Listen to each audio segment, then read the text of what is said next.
What's good, everybody? I'm Keandre, this is HoopIntellect, and welcome back to the channel. Now, the draft is right around the corner, and with the college return deadline now behind us, we've got a good look at who will actually be available on draft night. Now, there have been some big changes in this board, and the tiers are back, so hopefully it's a good overall look at my assessment of this class as a whole and these guys individually. I will probably do one more of these before the draft, but it shouldn't change too drastically at this point of the year. But before we get into everything, shout out to BetterHelp for sponsoring this video. Draft season can be a stressful time for the draftees, lots of NBA decision makers and myself included. There's a lot that goes on between scouting, editing, uploading, meeting deadlines, and staying active on socials that it can be a lot to handle, and I'm sure you can relate to feeling overwhelmed by the demands of the everyday grind of work and life. That's where BetterHelp comes in. BetterHelp has been a great resource for me when it comes to managing stress and planning for the future, and it's just been good to have as another listening ear to talk things through and navigate different challenges that come along with the day-to-day. What I love about BetterHelp is they make therapy so accessible.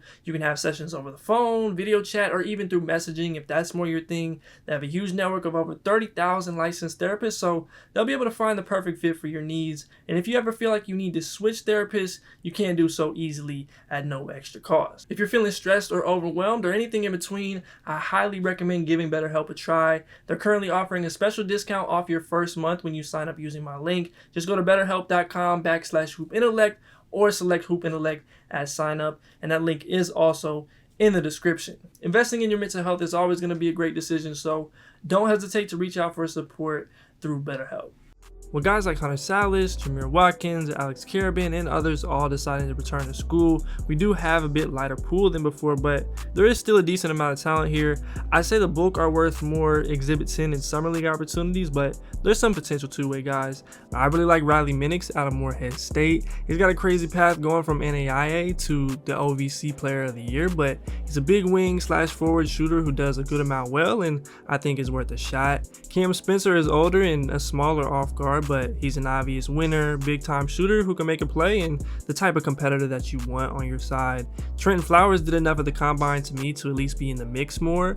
If he leans more into an off-ball role and defense with his athleticism, he should have a chance. And then you've got plenty of others here, from Judah Mintz to Reese Beekman, Antonio Reeves. I really like the bigs left in Quentin Post and Foley Dante, Ariel Huckporty, and Jesse Edwards. And then you've got others like Naquan Tomlin, David Jones, Jalen Williams, and others, all worth an opportunity, especially in that top 80-ish area. Akron's Enrique Freeman has one of the most fun stories of any prospect in this class and really of the last several years. Going from a regular student walk-on to an elite producer and conference player of the year, and then recently playing extremely well in all three of Portsmouth, the elite camp, and into the NBA draft combine. He's got impressive interior touch and scoring, he can shoot it, and I just think he can play, and he's draftable to me.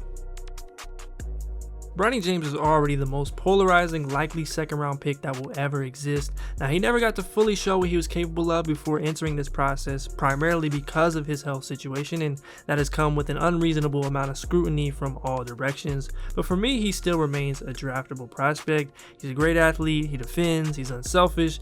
I buy the jumper and think he'll have a shot at carving out a role as a defensive combo guard. Now, there's room for criticism in his playmaking, assertiveness, and just lack of production entering the draft, and I do have some worries about him getting lost in the shuffle if he can't establish himself in those first 2 years, but he's got a chance to put it together, likely on the Lakers, and prove himself worthy of just belonging.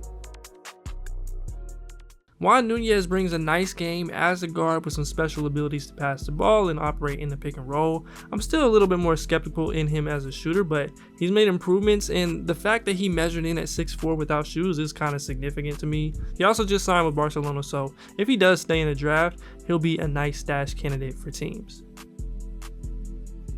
Washington State's Isaac Jones really impressed me from Portsmouth to the NBA Combine, and his size and versatility always stands out as a big forward. He's a good athlete, he can defend multiple positions, he's got some interior skill as a scorer, and I think if we saw a team take him even higher than this range, I honestly wouldn't be surprised.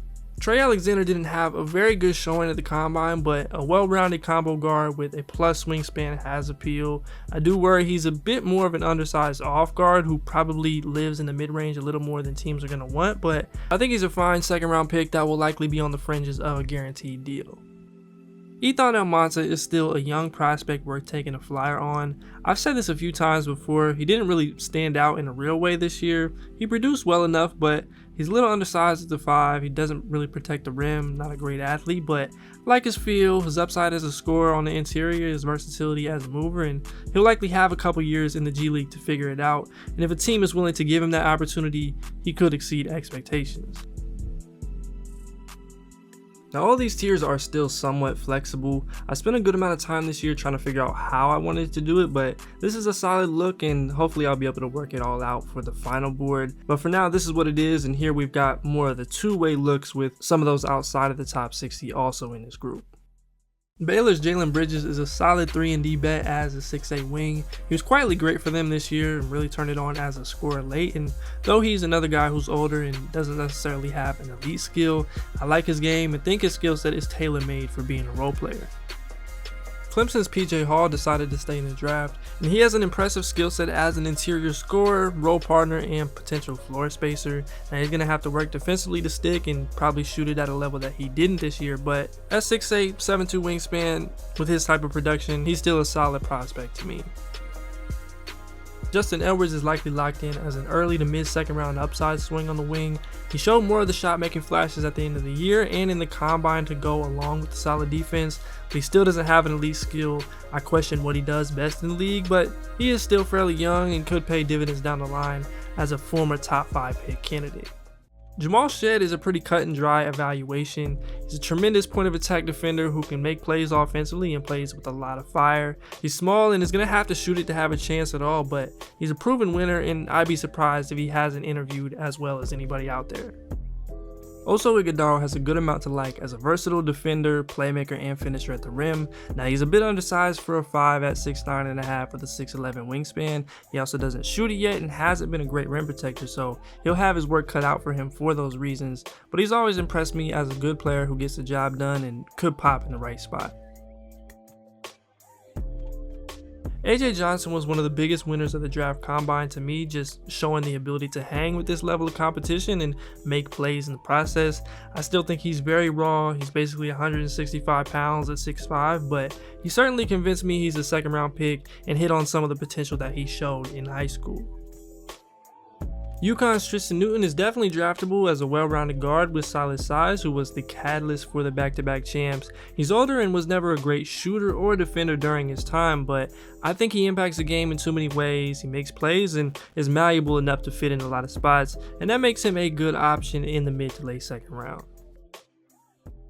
Arizona's Keyshawn Johnson is one of the most athletic players in the draft, a versatile defender, and an improved yet still shaky shooter. I think he's got a decent shot at finding a spot as an energy forward, somebody that's a lock for a two-way, and I wouldn't be surprised if he was able to turn it into a guaranteed deal if he can prove the shot real, as someone who, remember, made a limited impact in his first 4 years of school.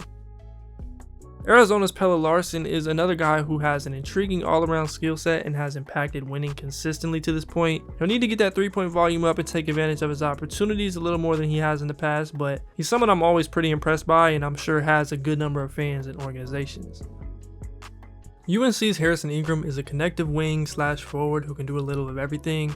Now the biggest questions for him will just be proving that the shooting improvements were real and that he's agile enough to hold up against NBA creators on the perimeter, but he's one of those guys that makes a clear and positive impact on the game and seems bought into helping a team win in whatever way he's needed. France and St. Quentin's Melvin Agenza has appeal as a 6'8 wing who can shoot the three, make shots on limited dribbles, and defends better than you'll see on the stat sheet. He's someone that has a pretty clear role as a 3-and-D guy and transition scorer, and given his age, you could argue he should still be in the first round conversation with some of the more heralded French wings.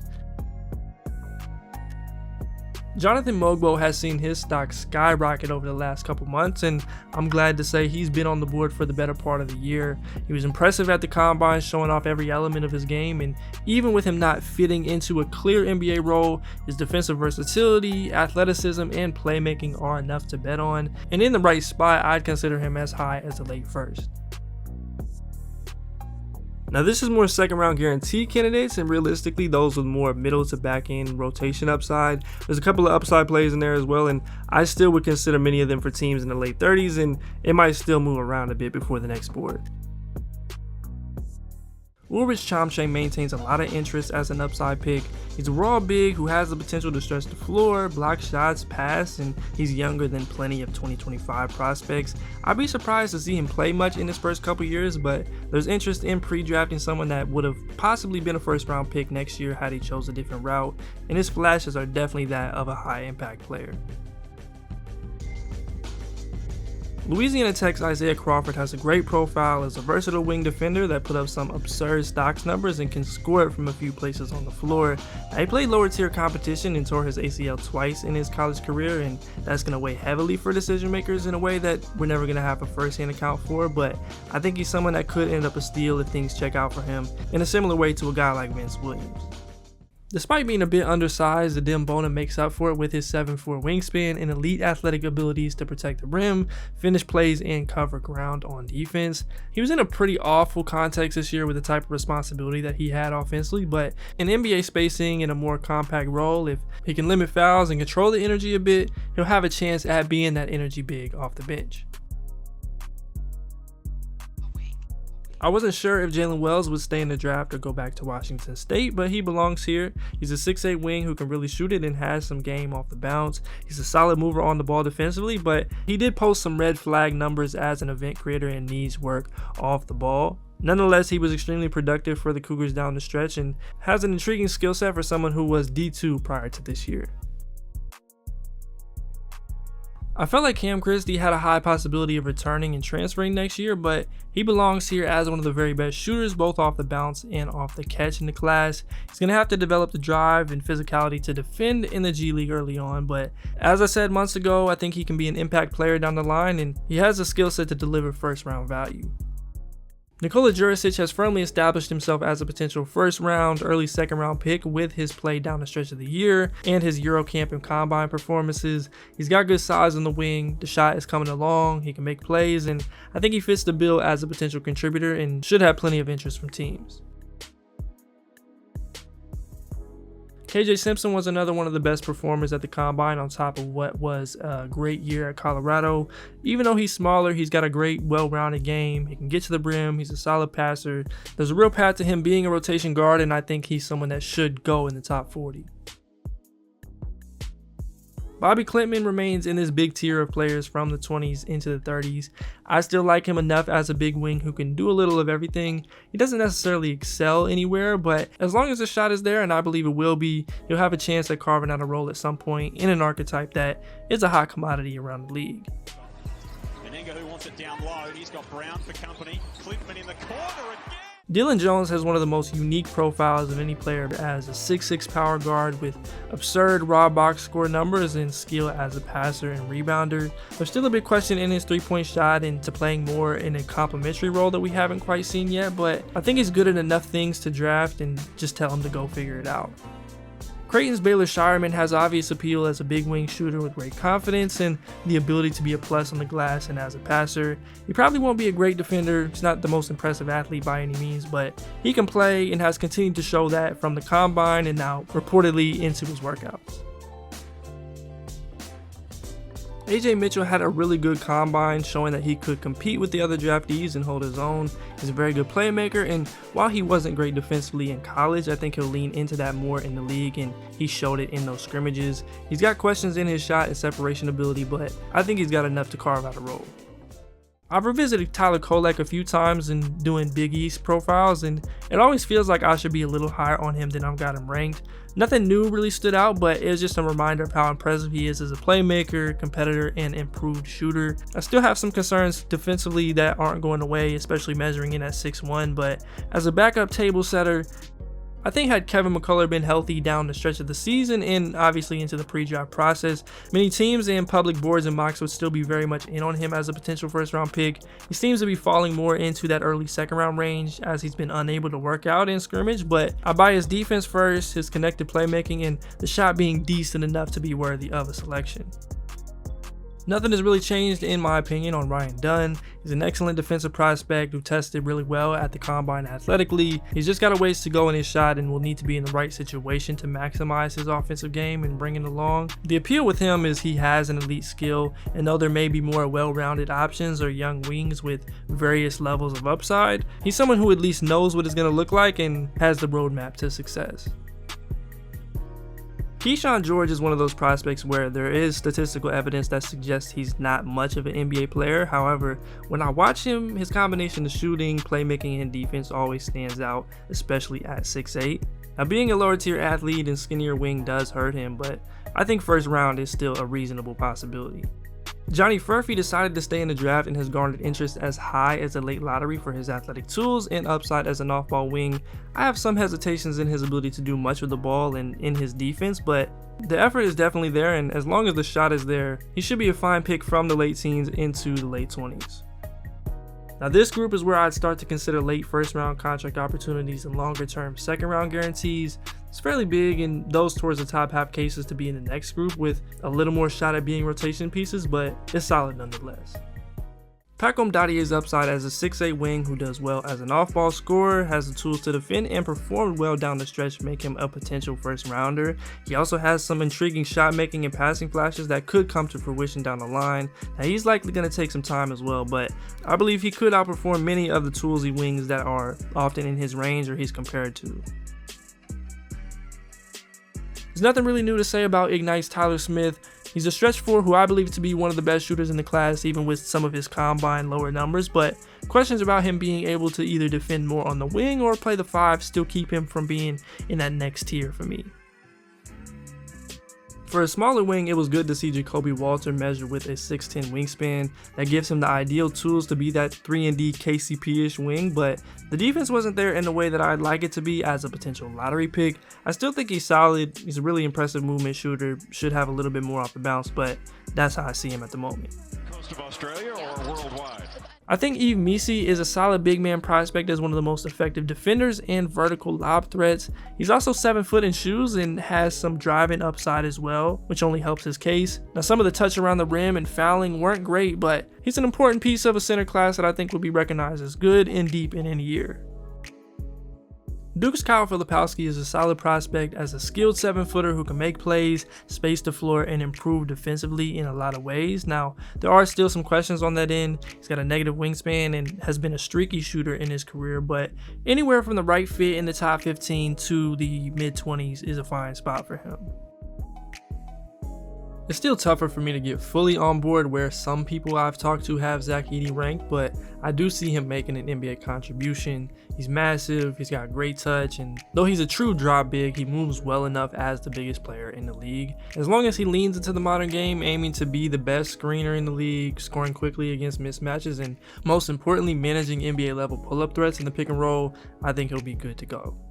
Tijan Salan is another one of the most interesting prospects to me. I think his size, athleticism, and upside as a shot maker is impressive, but I think he's just a little too far away to get on board to where he's been trending in the draft. There's too much going on defensively on and off the ball. Anything can really happen when he gets the ball on offense and isn't just finishing plays, but he's young, and if he gets runway to figure it out, he could be worth it in the end.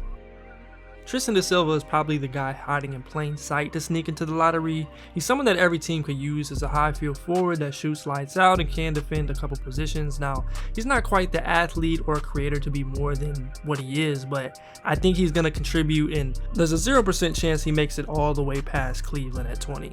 It's been great to see DaRon Holmes continue to climb up boards as the draft nears. He's got an impressive skill set as a 6'10 big who's improved as a shooter, can score in multiple ways and protect the rim. Now, there are some questions he'll have to answer in his shot and ability to either handle more interior responsibilities, banging at the 5, or defend better on the perimeter, but I think he's got enough feel and production to figure it out.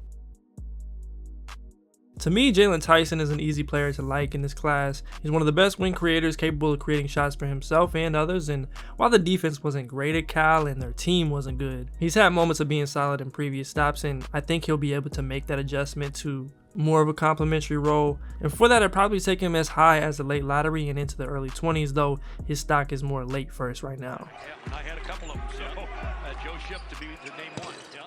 I think Bub Carrington's shot making, playmaking, and upside on defense could have him one of the more impactful guards from this class when it's all said and done. Now, his ability to get to the rim and his frame right now do really concern me, and he'll need to improve there to get everything out of his talent. But for teams interested in an offensive punch from a young guard, he's got to be well in that conversation. Get the extra pass. Bub Carrington. Jared McCain is as solid a guard prospect as you're going to get. He shoots the net off, he makes the right play, he rebounds, and probably has a little more to offer as a playmaker. Now, I do think his ability to get to the bucket and his size could be limiting for him, but he's a winner who will likely contribute, and at a certain point, that's all you're looking for, especially for teams like Miami, Philly, LA, and Orlando. Kel'el Ware tested out extremely well at the combine, and I think that does give him a little boost going into the rest of pre-draft. He's got a good skill set as a 7-footer who can score it in a few ways, can protect the rim, and is mobile, though probably not fully switchable. I still think some of the motor concerns are valid with him, but he's someone I think could really shine in the right environment. I've been somewhat skeptical of Cody Williams, at least when it comes to considering him in the top 8 to 10ish, because he's so slim and I don't buy the jumper or handle being great, but he's intriguing as a lanky wing who was excellent at the rim with great touch and has versatility on defense. I don't want people to put J-Dub expectations on him because they're going to be on 2 wildly different development paths, but there's a solid player in there for Cody. Putting on a show, dropping 16 so far for the freshman. I feel fairly confident about most of these guys as higher rotation to potential starter bets in the first round. I might change some things around because there are a few players I feel like I might be undervaluing on rankings, but not necessarily in practice or in considering them in the 20s, so I may widen it, but it works.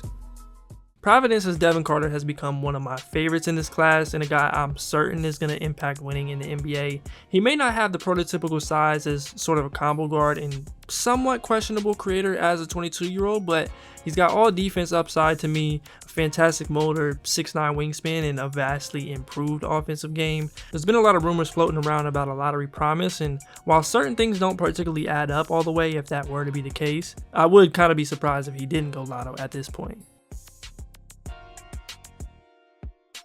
I still believe Isaiah Collier is a lottery caliber guard. He's got an ability to get downhill and make plays for others that is rivaled by maybe one other player in the class. He's physical, and I tend to buy his shot and decision making a little more than others, which is why he's where he's at. Now, he's far from perfect, and situation will mean a whole lot for him to the point that falling out of the lottery doesn't necessarily bother me, but he's someone I would heavily consider for the teams able to accommodate and pour into what he brings to the table.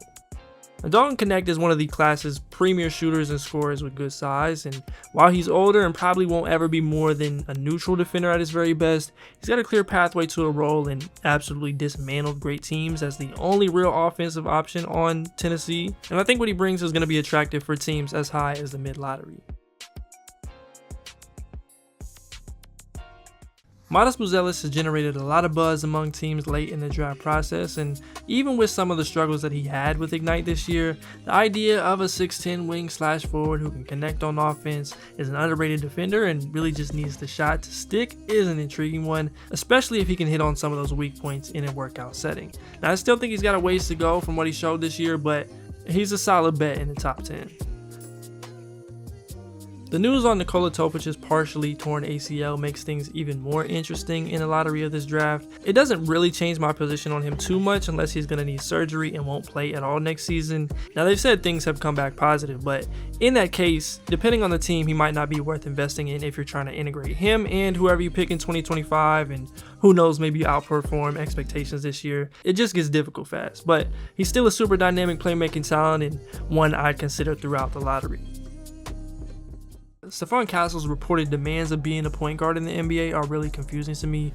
One, because if he's eventually worthy of getting those responsibilities, they will happen naturally in a lot of situations, including some of those already with a lead guard. Now, I understand trying to position yourself to a specific team like a San Antonio or maybe a Washington, but when the questions as an advantage creator were already there coming into college, and then this year, whether it was a product of coaching and game plan or whatever else, there just wasn't much there, it's a pretty big ask to pitch yourself as only being willing to do that. Now, saying all this, I still really like him as a prospect if he's not a PG.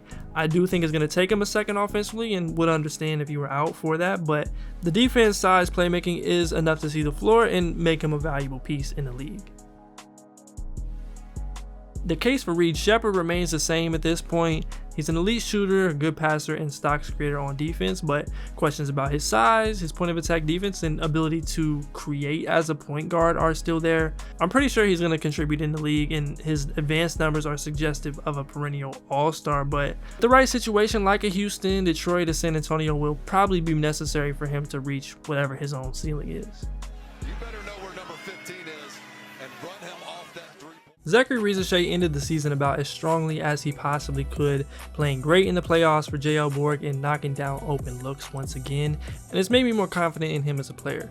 Now, I still find him to be a bit of a hard sell as the #1 pick, unless you're just supremely confident that he's going to make great improvements as a creator, and the way that he tested out athletically doesn't really give me a ton of confidence in that either, but as a 3-and-D wing with good size, I think he's a fine pick to do that well and make a real contribution in the league.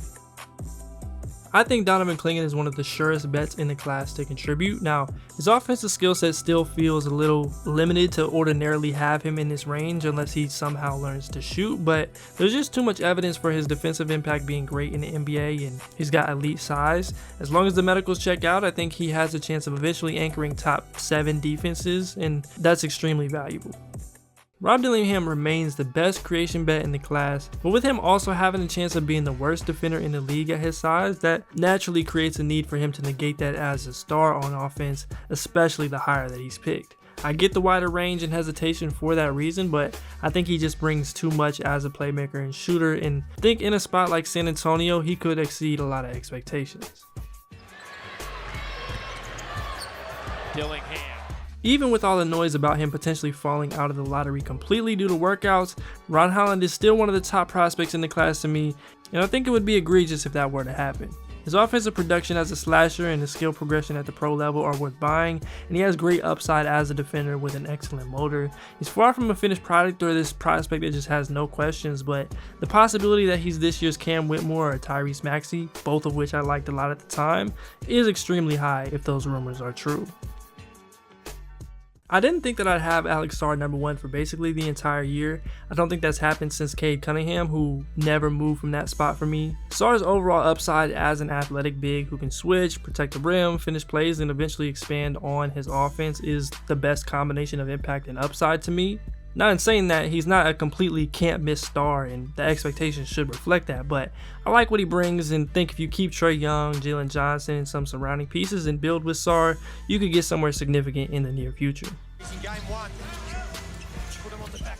Now, I don't think Alex Sarr is the type of prospect that needs his own full tier, but there is some separation between him and the others here for me. I also like Rob Dillingham and Ron Holland a little more than most at this point, but outside of that, depending on the team and the lottery, my board would consist of mostly these players with maybe 3, 4, 5 others I think would excel in that spot positionally or just be worth an upside swing if that environment was right. And here's a look back at the entire board.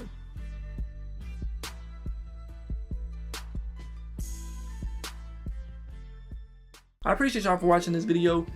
If you enjoyed, please be sure to leave a like, subscribe if you are new around here, or if you just haven't hit that subscribe button yet, and leave a comment down below of some of your bold predictions for this upcoming draft. There's lots more content on the way, so stay locked to the channel for all that. But that's going to do it for this one. As always, I'm Keandre. This is HoopIntellect. Until next time, I'm out.